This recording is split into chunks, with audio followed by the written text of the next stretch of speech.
నమస్కారం అండి. నా పేరు డాక్టర్ గణేష్ రెడ్డి చుండూరి. నేను సీనియర్ ఆర్థోపెడిక్ సర్జన్గా రాఘవేంద్ర హాస్పిటల్స్లో పనిచేస్తున్నాను. ఈరోజు మనము ఒక ఇంట్రెస్టింగ్ టాపిక్ మీద మాట్లాడుకుందాం. అదేంటంటే ఇప్పుడు నాలాగా ఈ ఆన్లైన్ వీడియోస్లో చాలామంది డాక్టర్లు, లేకపోతే కొంతమంది ప్రముఖులు, కొంతమంది ఆరోగ్యం మీద, లేకపోతే ఇతరత్ర విషయాల మీద చాలా విషయాలు మీకు చెప్తూ ఉంటారు. అయితే ఇంతమందిని వింటున్న మీరు ఎవరి మాటలు వినాలి, ఎవరి మాటలు నమ్మి పాటించాలి, ఎవరి మాటలు మీరు వినకూడదు అన్న టాపిక్ అన్నమాట. చాలామంది చాలా విషయాలు చెప్తూ ఉంటారు, కానీ వాళ్ళు చెప్తున్న దాంట్లో నిజం ఎంత ఉన్నది, లేకపోతే వాళ్ళు అపోహపడి మీకు నిజమని చెప్తున్నారా, లేక నిజంగానే వాళ్ళు నిజాలు చెప్తున్నారు అన్న విషయాన్ని మీరు ఎలా గ్రహించాలి అన్న మీద టాపిక్ అన్నమాట. సరే, ఇప్పుడు ఒక ఉదాహరణకి ఒక ఎగ్జాంపుల్ తీసుకుందాము. ఒక పెద్ద డాక్టర్ గారు మంచి వైట్ కోట్ వేసుకొనో, లేకపోతే ఒక ఆయనకి చాలా పాపులారిటీ ఉన్న ఆయన ఇంకో పెద్ద మనిషి వచ్చి తెల్ల జుట్టు బాగా ఉంది, కళ్ళ జుట్టు పెట్టుకున్నారు, వయసు బాగా, అనుభవం బాగా ఉన్నట్టుగా మీకు అనిపిస్తుంది. టీవీలో పెద్ద హాస్పిటల్లో పనిచేస్తున్నట్టు పెద్ద బోర్డు పెట్టుకొని ఆయన చెప్తున్నారు, మీరు కనుక గుమ్మడికాయల గింజలు తింటే మీకు మోకాళ్ళు అరగవు అండి, నా మాట వినండి, నేను చెప్తున్నాను, నా మీద ఒట్టేసి చెప్తున్నాను, ఇలాంటివి తింటే మీకు ఈ జన్మలో మీకు మోకాలు అరుగుదల రాదనో, ఇలా నెల రోజులు రోజు పొద్దున్నే మీరు కనుక ఏమైనా తినే ముందు ఇలా తింటే కనుక మీకు ఇలా గుజ్జు అరగదు అని ఒక విషయం చెప్పారు. సో చాలామంది ఆ ప్రోగ్రాం చూస్తున్న వాళ్ళు, అంటే ఆయన చాలా దాన్ని కాన్ఫిడెన్స్గా చెప్పడం మూలంగానేమి, లేకపోతే ఆయన వయసు, ఆయన హోదా చూసు అది నిజమని నమ్మి దాన్ని ఫాలో చేసే వాళ్ళు చాలామంది ఉంటారు. ఎందుకంటే ఇప్పుడు వచ్చిన నెంబర్ ఆఫ్ అంటే ఛానల్స్ కానీ, యూట్యూబ్ కానీ, టీవీ ప్రోగ్రామ్స్లో ఇలా రకరకాల మంది రకరకాల విషయాలు చెప్తుంటారు. నేను జస్ట్ ఈ గుమ్మడికాయ గింజలని ఒక ఉదాహరణ చెప్పాను. అది గోంగూర పచ్చడా, లేకపోతే వంకాయ వేపుడా, లేకపోతే బంగాళదుంపలా అన్నది మనిషికి తేడా ఉంటుంది. ప్రతి ఒక్కడు ఒకటి చెప్తారనమాట.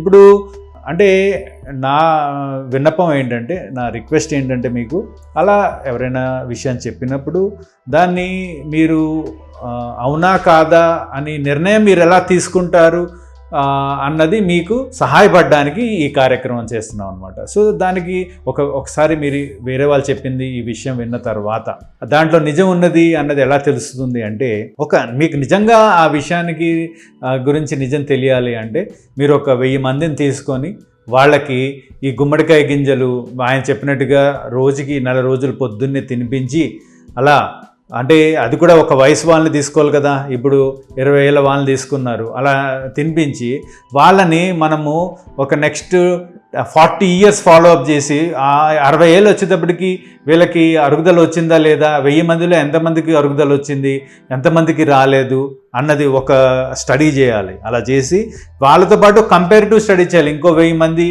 ఆ గింజలు తినని వాళ్ళని కూడా పెట్టి వాళ్ళకి 20 ఏళ్ళ వాళ్ళని 60 ఏళ్ళ వరకు వస్తే ఎంతమందికి అరుగుదల రాలేదు వచ్చింది అన్నది ఒక స్టడీ చేసి వీళ్ళలో ఏమీ తీసుకోకుండా ఒక 20% మందికి అరుగుదల వచ్చిందో, 50% మందికి అరుగుదల వచ్చింది, తీసుకున్న వాళ్ళకి తక్కువ వచ్చిందా ఎక్కువ వచ్చిందా అని స్టడీ చేసి ప్రూవ్ చేస్తే ఆ విషయాన్ని మనము నమ్మాలి. అంతేగాని దాంట్లో ఏ స్టడీ లేకుండా, దాంట్లో ఎటువంటి ప్రూఫ్ లేకుండా, అంటే వాళ్ళు చెప్పే మాటల్లో ఒక ప్రూఫ్ అన్నది ఓన్లీ స్టడీ ద్వారానే వస్తుంది. నా అనుభవం ద్వారా నేను ఎంతోమందిని చూశాను, ఇలా గింజలు తిన్నారు, వాళ్ళకి అరుగుదల రాలేదనో లేకపోతే తగ్గిపోయిందనో, అవన్నీ ఒట్టి మాటలు. ఎందుకంటే దాదాపుగా ఇప్పుడు నేను 25 ఏళ్ళ నుంచి ఇప్పుడు ఆర్థోపెడిక్ ప్రాక్టీస్లో ఉన్నాను. ఎన్నో మోకాళ్ళు రిప్లేస్మెంట్ చేస్తున్నాను, కానీ నాకు కూడా తెలియని విషయాలు ఎన్నో ఉంటాయి. అండ్ ఏ విషయాన్నైనా మనము సరిగ్గా తెలుసుకోవాలంటే దాన్ని అంటే ఫాలో అప్ చేయాలి. ఫాలో అప్ అంటే ఇప్పుడు జరిగిన విషయం దాని ప్రభావం ఎలా ఉంటుందంటే దాన్ని టైం ద్వారానే మనం తెలుసుకోగలుగుతాం. అది కూడా మనం ఎటువంటి దాంట్లో మనకి వచ్చే ప్రాఫిట్ లేకపోతే మనకు వచ్చే లాభం పక్కన పెట్టి దాన్ని ఫాలో అప్ చేయాలి. అలా మనిషి వాడికున్న అదేంటి గ్రీడ్ ద్వారా ఏం చేస్తాడంటే అవి చేయలేడు, వాడు ఒక్కడు చేయలేడు. అందుకని ఎవరైతే వాళ్ళకి ఎందుకు ఫాలో అప్ చేస్తున్నామో వాళ్ళకి తెలియకూడదు. వాళ్ళు ఓన్లీ థింగ్స్ నొప్పి వచ్చిందా లేదా, లేదా అరుగుదల వచ్చిందా లేదా అని మూడో వ్యక్తి చేయాలి. కానీ ఎవరైతే దాన్ని ప్రబోధిస్తారో వాళ్ళు చేయకూడదు, ఎందుకంటే వాళ్ళకి ఎండ్ రిజల్ట్ ఏం కావాలో తెలుసు అన్నమాట. సో నేను మీకు చేసే విన్నపం ఏంటంటే, ఎటువంటి వ్యక్తి, ఆ స్వామీజీయా లేకపోతే అదేంటి ప్రముఖ డాక్టరా, ఎటువంటి హాస్పిటల్లో పనిచేస్తున్నాడు, ఎలాంటి హోదా ఉంటున్నాడు, హోదాలో ఉండి మాట్లాడుతున్నాడు అన్న విషయం పక్కన పెట్టి ఆయన చెప్తున్న విషయం మీద ఫస్ట్ ఫోకస్ చేయాలి. ఆ చెప్తున్న విషయం వాళ్ళు విత్ ప్రూఫ్ చెప్తున్నారా, లేకపోతే ఓన్లీ వాళ్ళ మాటల ద్వారా మిమ్మల్ని నమ్మించడానికి ప్రయత్నిస్తున్నారా అన్న తేడాని మీ ఆలోచన శక్తికి కూడా కొంచెము పదును పెట్టి ఒక్కసారి మీరు అది ఫాలో చేసే ముందు ఆలోచించండి. అంతేగాని ఏదో తొందరపడిపోయి ఎవరు చెప్పింది అది వినేసి దాన్ని ఫాలో చేస్తే మనము అది ఎప్పుడు నిజం కాదు.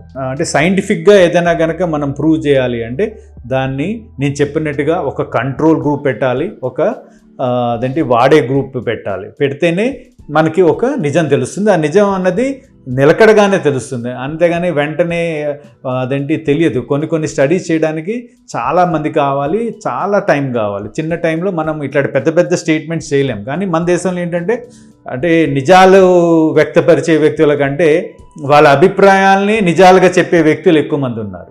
సో నేను చెప్పిన ఈ ఒక్క స్టేట్మెంట్ కూడా ఒకసారి మీరు ఆలోచించండి. ఇంకోటి, ఎవరైనా కనుక ఇలాంటి విషయాలు చెప్తున్నారు అంటే అది వాళ్ళ గురించి ఎక్కువ చెప్తుంది, అంతేగాని నిజం గురించి కాదు. ఈ విషయం కూడా మీరు చాలా ఆలోచించాల్సిన విషయం. వేరే వాళ్ళే కాదు, నేను చెప్తున్న విషయాలు కూడా మీరు యాక్సెప్ట్ చేసే ముందు కూడా దాన్ని ఒకసారి ఆలోచించి ఏం చెప్తున్నారు వీళ్ళు, అంటే ఏ బేసిస్తో చెప్తున్నారు అన్న విషయం కూడా ఒకసారి ఆలోచించండి. ఓకేనండి.